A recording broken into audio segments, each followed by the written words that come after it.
Bienvenue pour cette nouvelle édition du magazine Les Grandes Lignes. Du 23 au 28 juin 2025, le Café du Vieux Conseil à Port-Louis accueillait Madagascar, l'île rouge, âme envoûtante. Une exposition vibrante mêlant peinture, photographie et musique. Caro Mandron, artiste, et Durkesh Mangar, photographe, proposaient leur regard croisé sur Madagascar, magnifié par la voix unique de Taliké Gelé. Durant toute une semaine, ce lieu de rendez-vous vivait au rythme de l'art et d'un marché artisanal malgache. Ces œuvres étaient proposées en expo-vente avec un pourcentage consacré à un élan de solidarité. L'événement, porté par Culture Events, visait à récolter des fonds au profit de l'association Sao Canto Malagashi, ou SKM, présidée par Taliké Gelé elle-même. Le but, la construction d'une école dans le sud de Madagascar. Une parenthèse artistique humaine et solidaire offerte gratuitement à tous. Fandrena kampela pianaru, tiampanambale hiturutrangu. Itikere mandene timana pahefa, hampanambale tiampetawana kajaja dunureke. Ubeibeyi, ahahifili, tiwavine. Adunureke, ubeibeyi, ahahifili, tiwavine. Fanumea uhanengei, marengei, numea ufufu ngai marenzai. Fatsihukabu amahara mandrakezai, fazetiaze, ai etiai, azetiaze, ai etiai, numea uhanengei, marengei, numea ufufu ngai marenzai. Fatsihukabu amahara mandrakezai, fazetiaze, ai etiai, tuininzani wene, tuininzani ye, tuininzani wene, tuininzani ye, azetiazeni wene, hainetiaine, azetiaze, hainetiaine, azetiaze, hainetiaine, azetiaze, Donc la chanson parle de l'éducation, bien sûr, et ça parle même les filles, il faut les envoyer à l'école.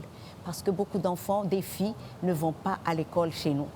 Et j'ai dit, nous les parents, on n'a pas le droit de choisir pour nos enfants. On les éduque pour qu'ils puissent choisir leur vie plus tard. C'est ce que raconte en grosso modo la chanson. Quand une fille n'est pas seulement pour être femme à la maison, elles peuvent aussi même diriger un pays si elle le veut un jour.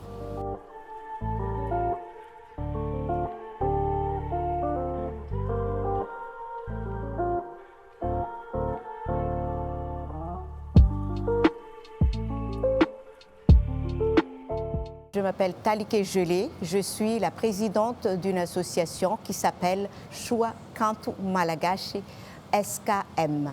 Voilà, alors tout d'abord, parlons justement de cette association basée à Madagascar. Quels sont un peu vos objectifs? Qui sont vos bénéficiaires? Voilà, quelle est un peu votre action? Oui, donc l'association est basée dans le sud de Madagascar. Mais comme c'est Malagashi, elle travaille dans tout Madagascar. Mais en ce moment, on est basé dans le sud de Madagascar. L'association a beaucoup d'objectifs. Mais parmi les objectifs, il y a ce qu'on appelle un Pela Maheri, femme forte, qui aide aux femmes pour qu'elles deviennent autonomes financièrement. Et aussi, il y a l'adduction d'eau. Il y a des endroits dans le sud, enfin beaucoup d'endroits dans le sud n'a pas d'eau. Donc les femmes font beaucoup de kilomètres pour puiser de l'eau. Donc Choua Kantu Malagashi construisent des bassins dans ces endroits-là pour que les gens viennent chercher de l'eau à proximité. Au lieu de faire 15-40 kilomètres, ils font peut-être 2, 3, 4, 5 kilomètres. Et il y a aussi les écoles. Parce que dans beaucoup d'endroits reculés, il n'y a pas d'école. L'école la plus proche, par exemple, se trouve à 10 km, donc les enfants ne peuvent pas faire 10 km à pied.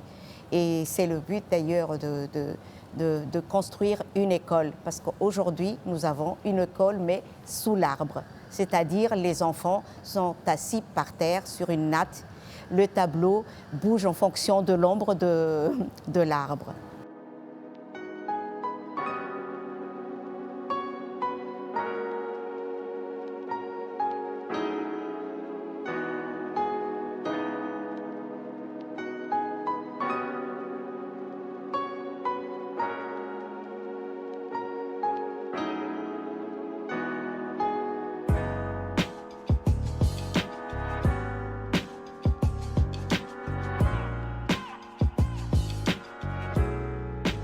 La rencontre avec Taliké et avec son action, avec peut-être cet endroit aussi, ce village. Voilà, donc ça a démarré au moment du Covid, la grande sécheresse qui s'appelle le Kéré dans le sud de Madagascar, où les gens mouraient de faim, et on a fait des récoltes de fonds pour essayer de trouver de la nourriture. Et à cette époque, on n'a pas forcément envie d'envoyer de l'argent à n'importe qui. Donc quelqu'un m'a dit, tu vois, ces fonds-là, ils vont être envoyés avec Taliké, qui est une artiste, et tout ça. Donc tout est parti là-bas. J'ai pu suivre Taliké prendre des gros camions et aller livrer du riz et de l'eau à ces gens-là. Et c'est comme ça que la rencontre a commencé. Et ensuite, moi, je suis aussi institutrice, donc très sensible à tout ce qui est éducation. Et j'ai vu que Taliké parlait de cette petite école gérée par Madame Viviane qui a monté cet endroit où les enfants sont assis sur une natte sous un arbre. Et on a décidé de récolter des fonds pour au moins donner un toit à cette petite classe.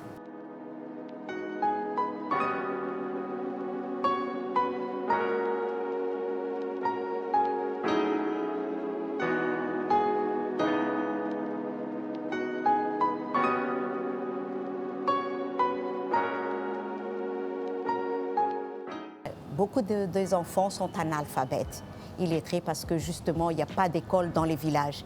Et le cas de Ankilemia, c'est parce que c'est là qu'on va construire une école.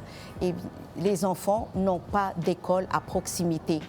Donc, il n'y a pas d'enfants scolarisés avant que Chouakant Malagache vienne dans ce village.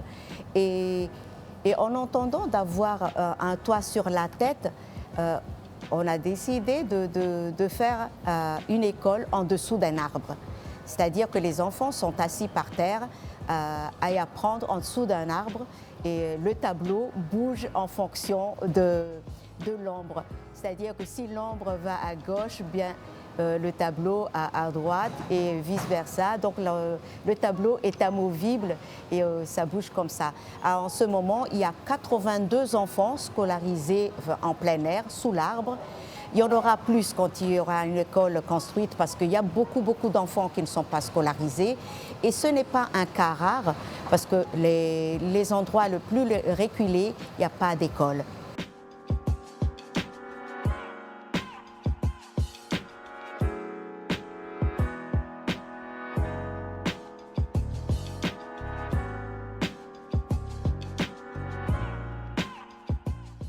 Avec les tableaux de Caro, les photos de Dorgesh et les artisanats emmenés par Chouakant Malagache qui sont en expo-vente ici. Les bénéfices de ces œuvres, quand ils seront vendus, eh bien, sera versé en grande partie pour l'association pour construire une école à Ankilemia, qui se trouve dans le fin fond du sud de Madagascar. Et comme je suis une amoureuse de Madagascar et je peignais déjà depuis un moment des toiles, j'ai décidé d'en mettre un certain pourcentage au profit de cette école. Vous pouvez m'indiquer justement le pourcentage justement que vous comptez dédier à ça dépend des tableaux, mais c'est un peu plus de 10%, 10, 20%, ça va dépendre. Voilà.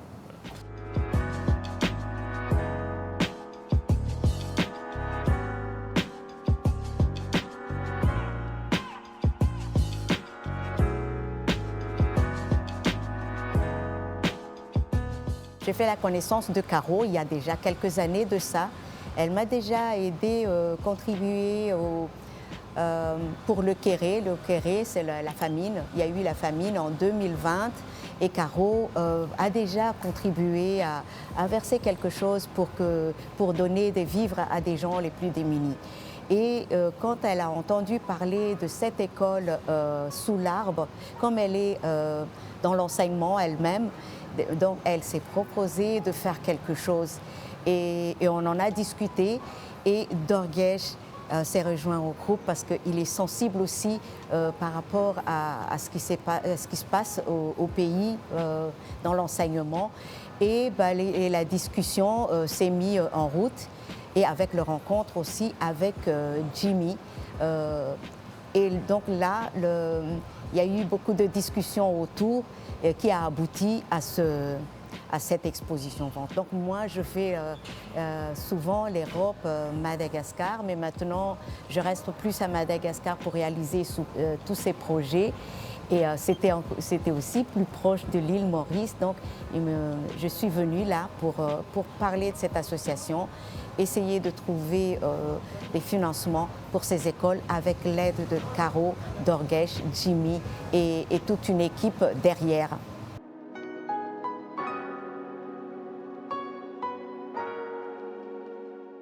Donc Maurice, la moitié Maurice, la moitié Madagascar. Donc fait 4 ans, nous bousons Madagascar. Et mon madame Inga travaille là-bas, donc nous décidons pour tenter l'aventure, nous avons un coup de comment dérouler. Les amis, nous connaissons Madagascar avant. Nous disons tant parler, du monde pas voilà, ça quand même donne sur l'opinion. Anyway, donc fait 4 ans nous là-bas. Moi, je fais le va-et-vient parce qu'il me travaille essentiellement à Maurice. Et comme là-bas, c'est moi faire mon travail editing. Ici, je shoot, là-bas, je édite. Et entre-temps, je regarde les temps explore un peu Madagascar, sur différentes régions, etc. Ouais. Très bien. Et justement, comment finirez-vous dans ce projet-là, en fait, dans cette initiative-là? Pour l'expo ici, c'est Madame Caro qui invite moi. Nous connaissons sur Facebook, je suis bien content de voir une photo. Et d'ailleurs, je me demande des photos, s'il est capable de prendre une photo, etc. Donc, je me dis, il n'y a pas de souci, je suis bien content, qui m'inspire à du monde aussi. Et là, quand Jimmy et Caro nous montrent le projet, ils invitent moi pour participer. Je me dis, OK, moi déjà, j'ai ta photo qui paraît, parce que pendant 4 ans, j'ai une expédition qui m'a fait là-bas, j'ai une sortie qui m'a fait. Tout le temps, moi, j'ai mon appareil avec moi, bien sûr. Et moi, j'ai une tas de jolies photos, et je peux envie de faire quelque chose avec cette photo-là, et ça me tombe bien quand on propose moi. Je me dis, OK, mais moi, j'ai une photo déjà ready, je suis là pour placer. Ouais. Voilà. Alors aussi, vous pouvez proposer un pourcentage de la vente. Voilà, ou comment on peut contribuer dans l'initiative? Pareil, si un nombre de photos peut vendre, etc., un pourcentage peut à l'association, à peu près 15%, je crois. Ouais.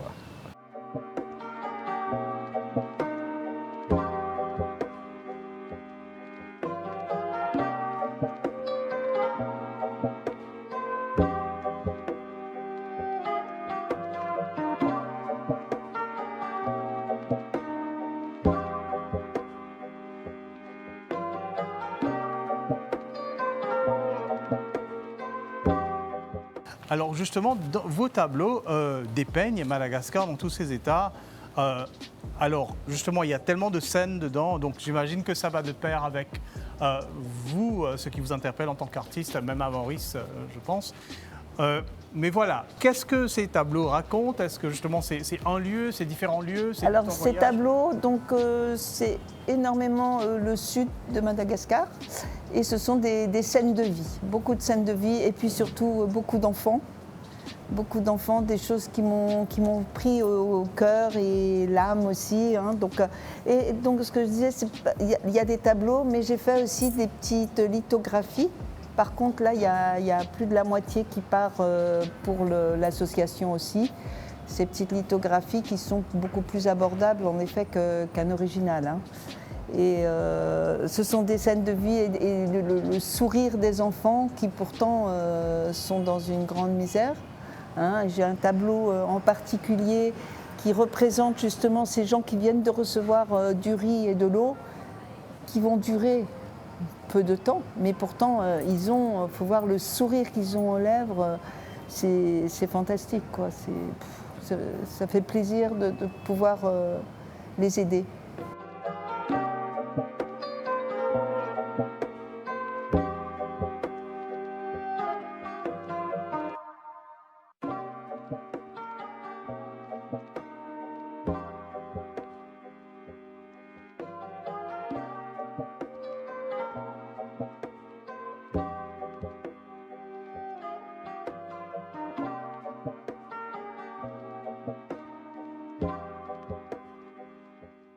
Bien sûr, vos tableaux sont très réalistes, inspirés justement de ce que vous voyez, mais il y en a un, peut-être plus d'un, je ne sais pas, mais qui est avec un peu de symbolisme, avec cette auréole dorée autour d'un pêcheur, d'une pêcheuse, Oui. voilà, Oui. d'une femme pêcheur. Donc voilà, donc c'est de la fantaisie ou bien c'est dire quelque chose aussi, un ressenti. C'est de la lumière, comme vous dites, un peu un signe d'espoir, quoi. J'ai aimé utiliser ce matériel pour éclairer mon tableau et éclairer l'espoir de cette femme qui vient avec ses petits poissons. Bien qu'ils ont encore de la chance à Madagascar, c'est qu'ils ont, dans cette région du sud-ouest, ils ont quand même énormément de poissons. Hein.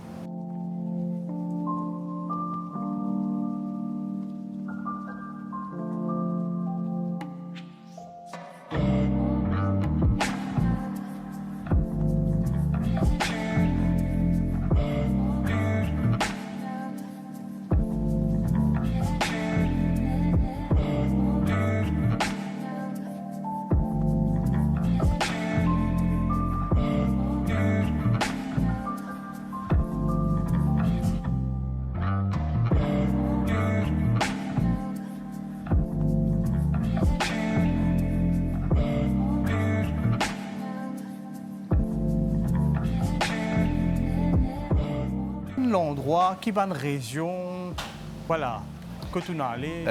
Essentiellement, bonne photo là, ce qui m'a mis dans mon expo pendant cette semaine, c'est une photo qui m'a fait à Tana et qui m'a fait la route de Tana à Tulea. Donc c'est la route RN7 pour ceux qui connaissent. Donc l'essentiel des photos c'est sur la route là. Mais m'a fait aussi beaucoup d'endroits, m'a fait Andasibe, Anserabe, Majaga, qui peut-être un des clichés en route. Je suis content de prendre la route, même si la route très longue à Madagascar. Par exemple, pour sortir Tana pour Tulea, il prend 3 jours, 4 jours. Mais moi, je suis content de servir ça les temps là pour explorer, pour guetter un peu un paysage qui nous rate si nous prenons un avion, par exemple. Ouais. Bien sûr, vous guettez Madagascar à travers un regard d'un photographe artistique, mais qui va l'émotion venir, justement, là ou là-bas, là où on peut observer la vie, etc. Est-ce qu'il y a différentes émotions et non, il est un peu paradoxal, comment je peux dire, là, une balance de différentes émotions. En tant que photographe, ce qui me frappe moi en premier, c'est déjà la lumière. La lumière, ce coulé est différent, ce texture est différent. Mon pensée, il y en a beaucoup à faire avec ça, la terre rouge qui est là-bas. Là. Et la ville est beaucoup plus posée, comme je t'ai expliqué dans ma description que je postée. Et dans une affaire qui s'appelle Mora Mora, qui paraît que Molo Maurice, c'est-à-dire du monde plus reposé, plus en recul, plus ancré dans la nature, plus ancré dans un truc tribal, dans un truc ancestral. Donc, c'est une autre approche à la vie. Je ne sais pas comment nous, Maurice, peut galoper pas ici, galoper pas là, je suis beaucoup plus à l'aise. Et comme on est là-bas, on commence à adopter sa philosophie-là aussi. Guette la vie avec un peu plus de recul et guette l'idée d'une façon un peu plus simple aussi. Et ouais. Il me fait bien grandir, au fait. Ouais. Et autour du monde plus abordable, plus friendly, et puis on y prend photo, vous êtes content, bien farouche. Oui, justement, comme je suis à Madagascar, voilà, j'ai m'entonné, il n'est pas comme les autres pays que tu visité. Là-bas, tu fais ta photo. Ici, c'est un peu difficile parce que tu es un peu plus réticent, un peu plus conservateur, parce que c'est un peu plus traditionnel. Mais non, comme on allait, tout le temps, un sourire, elle vient loin.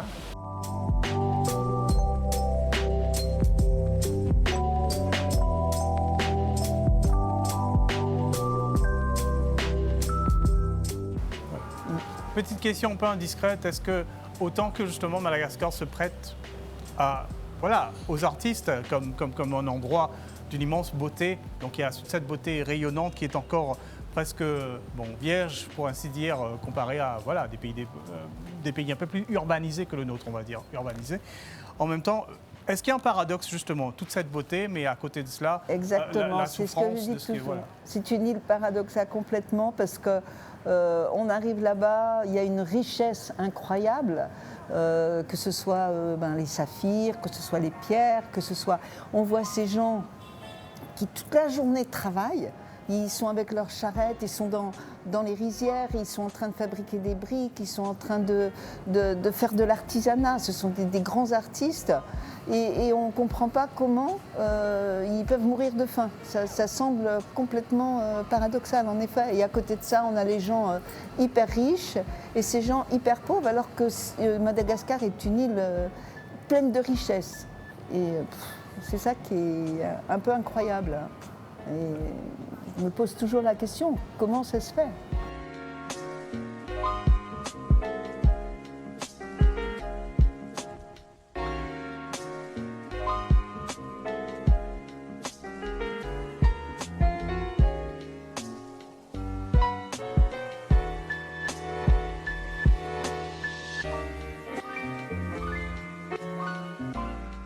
Tout le monde bien gentil. En plus, si on approche avec un sourire, il change toute interaction que non. Mais moi, pas de aucun problème. La plupart des gens qui m'approchent me disent que si je tire des photos, au contraire, je suis extra content de tirer des photos. Et on appelle des camarades, des familles, etc. Et on a des tableaux qui vous trouvez des gens posés carrément pour la photo. Donc non, c'est pas si difficile du tout. Ouais.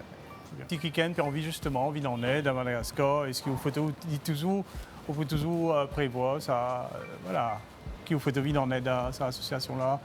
Ah oui, pour moi, pas de problème. Si même faire une exposition après pour donner l'aide continue à l'association, pas aucun souci. En plus, moi, aller venir, donc si on a envie de contribuer dans n'importe quelle façon, moi pas prendre mes affaires là, mais aller déposer pour mes enfants là-bas. Parce que Madagascar a besoin de toute l'aide qu'il a à gagner. Surtout dernièrement, il y a une aide financière, il y a beaucoup d'aide financière internationale qui nous coupée. Donc à ce là plus que jamais, j'ai besoin de soutien. Bon, quand contactez-moi de préférence par email, parce que mon email c'est dogesh@gmail.com, doergesh@gmail.com, qui est plus facile.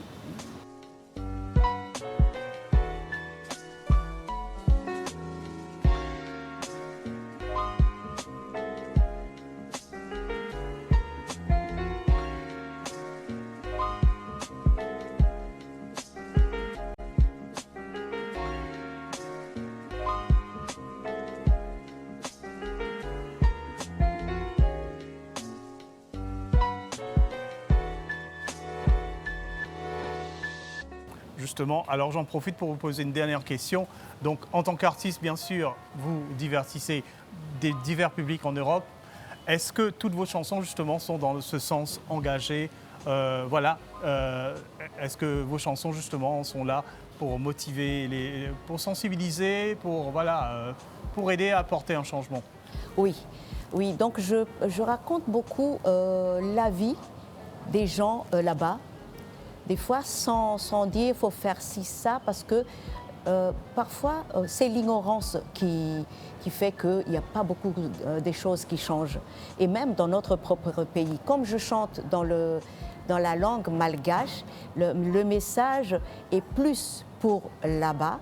Mais quand je suis en Europe, je traduis ou je résume, et ça passe aussi pour d'autres pays. Mais le texte intégral, c'est pour les pays comme Madagascar, comme l'Afrique, et des pays où chacun doit militer pour son propre droit. Et je parle beaucoup de droits aussi, qu'il faut savoir ou connaître son propre droit pour pouvoir réagir si quelque chose se passe. Parce que là aussi, c'est un problème quand on ne connaît pas. Et je parle de tradition parce que beaucoup de traditions, je ne sais pas comment ça a été créé à une époque, peut-être c'était bien dans ce moment-là, mais qui ne s'adaptent plus à nos jours et qu'il faut peut-être soit bannir, améliorer ou garder, mais avec une autre vision qui s'adapte à nos jours.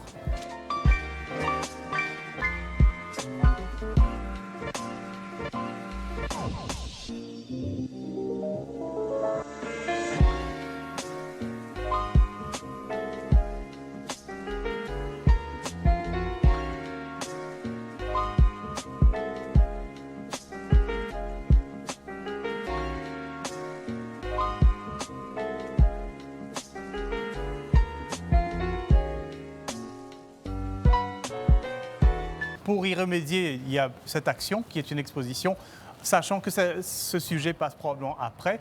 Donc sans doute, des gens voudront aussi apporter leur pierre et aider à cette initiative. Alors déjà, est-ce qu'on peut toujours se procurer des tableaux et venir en aide à l'association? Est-ce qu'on peut faire des dons directs aussi à l'association, etc. Donc voilà.